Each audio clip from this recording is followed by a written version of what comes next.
आज इंदौर में मेरे साथ मौजूद हैं विसिल ब्लोअर डॉक्टर आनंद राय। परिचय के वो मोहताज नहीं हैं, लेकिन कई सवाल हैं उनके लिए हमारे मन में, जो आपके भी मन में हैं। इस इंटरव्यू के जरिए हम उनसे जानेंगे।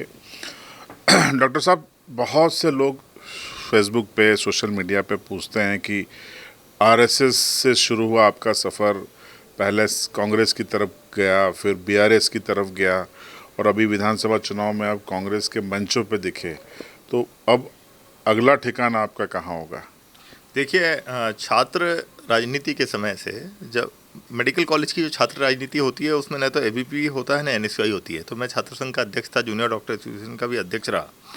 उस समय जो चिकित्सा शिक्षा मंत्री थे कमल पटेल, वो मेरे क्षेत्र के थे, हरदा के थे, और उसी नाते मेरा भारतीय जनता पार्टी से संपर्क हुआ। और संपर्क होने के बाद 2005 से 2007 में भारतीय जनता पार्टी और संघ दोनों से मैं एक साथ जुड़ा। 2007 तक मेरी बहुत सक्रियता रही। उसके बाद 2013 में जब व्यापम घोटाला मैंने उजागर किया, और उजागर करने के बाद जब सारे सबूत मैंने भारतीय जनता पार्टी और आरएसएस के जो सर्वोच्च नेता थे उन तक मैंने दिए, और उनको 1 साल का समय दिया कि आप शिवराज सिंह चौहान पर, और जो भी आपको लगता है इन कागजों में कि जो दोषी है, क्योंकि उस समय चिकित्सा शिक्षा मंत्री शिवराज सिंह चौहान थे, आप उनको हटा दीजिए। मेरा भारतीय जनता पार्टी या आरएसएस से कोई झगड़ा नहीं है, आप हटा दीजिए और किसी भी व्यक्ति को आप बिठा दीजिए, क्योंकि आरएसएस कभी भी व्यक्तिवादी संगठन नहीं रहा है ना।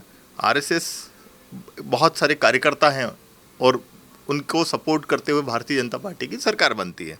तो मेरा ये प्रश्न था कि जब उमा भारती जी को आपने हटाया, जब बाबूलाल गौर जी को हटाया, तो जब जिस आदमी पे इतने सारे आरोप हैं उसको आप क्यों नहीं हटा रहे हो? तो ऐसा करके फिर मेरा एक अलगाव हुआ भाजपा और आरएसएस से। और कांग्रेस का, चूंकि वो विपक्ष में थी और हमको लड़ाई साथ में लड़नी थी, तो कांग्रेस एक नेचुरल अलायंस था।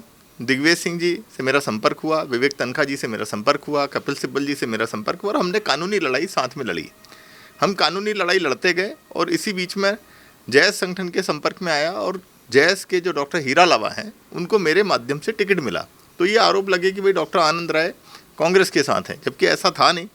हम लोगों ने एक्टिविस्ट लोगों के लिए टिकट मांगे थे कि आप यदि टिकट देते हैं तो ये लोग जीतेंगे, अच्छा रिजल्ट आएगा, और हम लोगों ने 2018 में इनको हराया भी। उसके बाद जैस संगठन और जो कई सारे जो दूसरे भी संगठन हैं, उनसे कई सारे यंग लीडर्स खड़े हुए। मान के चलिए कि आज हमारे पास 50 से ज़्यादा पोटेंशियल लीडर्स हैं।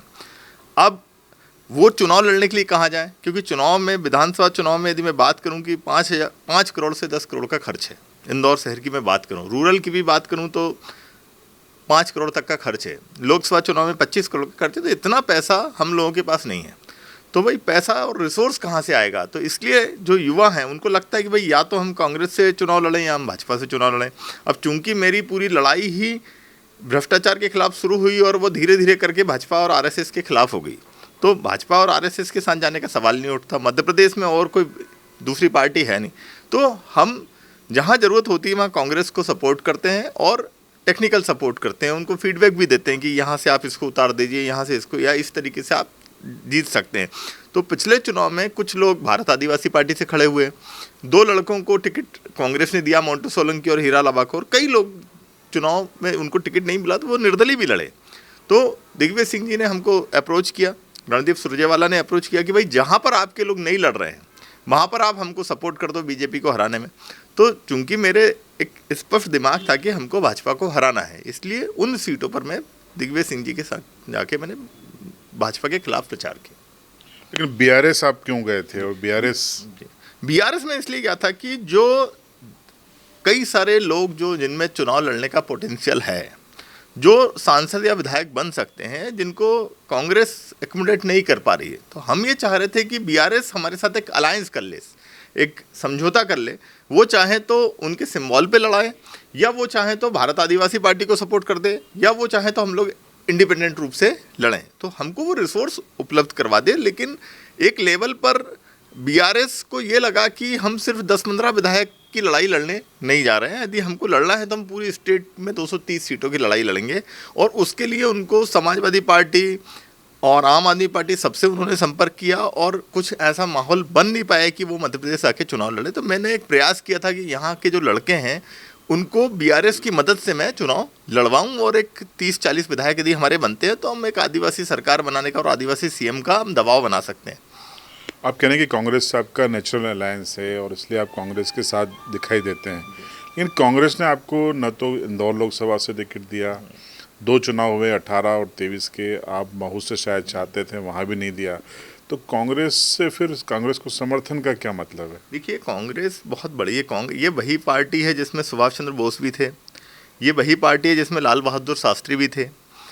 इस पार्टी में कई ईमानदार लोग रहे। प्रकाश चंद्र सेठी चीफ मिनिस्टर थे, जो आखिरी लेवल तक, जब वो उनका निधन हुआ तब तक उनके पास इस शहर में 10 बाई 10 का एक कमरा भी नहीं था। तो पार्टी तो अच्छी है, उस पर कई नेता पूंजीवादी मानसिकता के हैं या जो नहीं चाहते कि हम जैसे लोग, बुद्धिजीवी वर्ग या एक्टिविस्ट लोग, हम पार्टी में आएँ। तो हमारा एक प्रयास होता है, हम उनसे मांगते हैं टिकट कि भाई आप दे दीजिए तो अच्छा है, क्योंकि निर्दलीय लड़ना और सामान्य वर्ग से खासकर चुनाव लड़ना है नामुमकिन टाइप है कि आप 25-30 करोड़ रुपए हम लोगों के पास कहाँ से आएगा, कैसे लड़ेंगे चुनाव। ऐसा नहीं है कि लोग चुनाव जीतते नहीं हैं, सुनीलम जी चुनाव जीते हैं, पारस सकलेचा भी चुनाव जीते हैं, लेकिन अभी हम लोग इतनी हिम्मत नहीं कर पा रहे। हमें लगता है कि यदि हम किसी बड़ी पार्टी के साथ आएंगे तो हम समाज की ज़्यादा सेवा कर पाएंगे या हम पावर में आ सकते हैं, क्योंकि 230 की कैपेसिटी है। यदि आपके पास बहुमत है तभी आप सरकार में आ सकते हो। इंडिपेंडेंट यदि आप विधायक बन भी गए तो बहुत ज़्यादा समाज का भला नहीं कर सकते। तो इसलिए एक कोशिश होती है कि हम कांग्रेस के साथ अलायंस करके आगे बढ़ें। अब सवाल जेएस के ऊपर कि जेएस आपने बनाया, अब चर्चा है कि जेएस के 3 हिस्से हो गए, एक कोर कमेटी, एक नेशनल जेएस और अब एक कमलेश्वर डोडियार का जेएस। अब एक संगठन जिसका एजेंडा एक है, आदिवासियों के अधिकार, उनके, अब वो 3 हिस्से अगर होंगे तो आगे आप क्या संभावना देखते हैं जेएस की? देखिए, जब 2017 में मैं जेएस की पहली बैठक में गया खलगाट में, तब भी जेएस के 2 टुकड़े थे। कोर कमेटी तब बन चुका था और हीरा लावा का गुट का जेएस अलग था। उसके बाद जो कमलेश्वर डोडियार है, उससे मैं मिला 2019 के आसपास, तो उसने बताया कि भील समाज का जो रिप्रेजेंटेशन है वो न कोर कमेटी में है न ही नेशनल जेएस में। तो भील समाज के जो युवा हैं उनको कहीं ना कहीं इग्नोर किया जा रहा है, और जो अलग अलग जब आंदोलन होते हैं तो उसमें भीड़ जो है वो भील समाज के युवाओं की होती है। हमको रिप्रेजेंटेशन नहीं मिल रहा है और इसलिए मैं अपनी अलग जेएस खड़ी करना चाहता हूँ। तो मैंने उसको मना भी किया कि भाई ये अच्छा नहीं है, आप एक होकर आप काम करो। लेकिन कहीं ना कहीं मुझे ऐसा लगा कि भील समाज को रिप्रेजेंटेशन सही में नहीं मिल रहा था, तो वो भारत आदिवासी पार्टी की तरफ इंक्लाइन हो गया और भारत आदिवासी पार्टी के टिकट पे चुनाव लड़ा और विधायक भी बना। और नेशनल जेएस से 2 लोग मोंटू सोलंकी और हीरा लावा बने, और जो कोर कमेटी है उसने भी 25-30 लोगों को चुनाव लड़ाया था। तो उसमें से बिलोर सिंह जमरा जी को 18,000 वोट मिले और अधिकतर जगह 2-3 हज़ार से ज़्यादा वोट नहीं आ पाए। तो कहीं ना कहीं ये जनता के बीच में अपने आप को साबित नहीं कर पा रहे हैं या रिसोर्स की कमी आ रही है।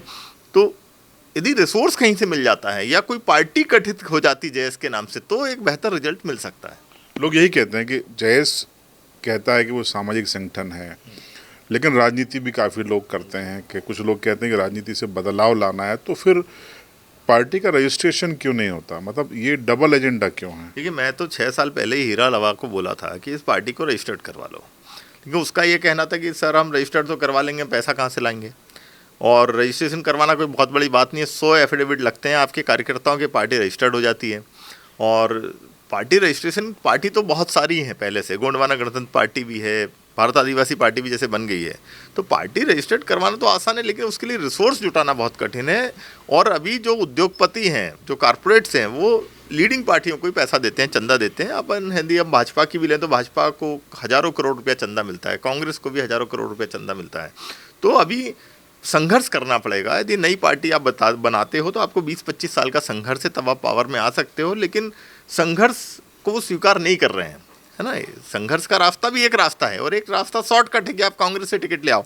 तो अधिकतर लोग शॉर्टकट अपनाना चाहते हैं, और इसीलिए बीजेपी की ओर से आरोप भी लगता है कि जेएस आप लोग बी टीम है कांग्रेस की। देखिए, बी टीम सी टीम वाली बात नहीं, हम तो जनता की टीम है ना, जनता के लिए काम कर रहे हैं। और भाजपा क्यों नहीं टिकट देती? भाजपा से भी नीतीश अलावा संपर्क में था, गोपाल प्रजापति संपर्क में थे, और भी कई लोग संपर्क में थे जेएस के, तो इनको चुनाव लड़ा देते। तो भारतीय जनता पार्टी भी तो जेएस का उपयोग कर रही है। बस ऐसा तो है नहीं कि भारतीय जनता पार्टी ने और आरएसएस ने जेएस का उपयोग नहीं किया। आज की डेट में 30 से 40% जो जेएस का कैडर है वो कहीं ना कहीं आरएसएस के संपर्क में भी है। तो आप भी यदि आरएसएस को लगता है कि जेएस के लोग सही लड़ाई लड़ रहे हैं तो उनको टिकट दे, वो लोग आगे बढ़ेंगे।